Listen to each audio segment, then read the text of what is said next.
mavzuyimiz oddiy intervallar mavzusi.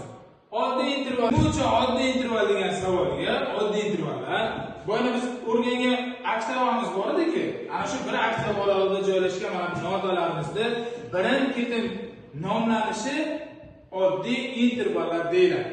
Oddiy intervallarimiz 8 ta bo'lib, bularning birinchisi prima deb nomlanadi. Prima.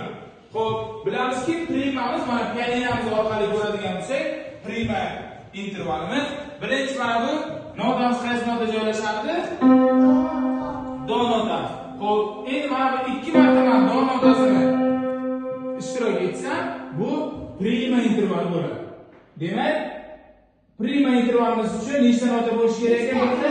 Ikkita bir xil nota bo'lishi kerak. Demak, mana-ki do notamiz bu prima interval hisoblanadi. Endi sekunda intervali.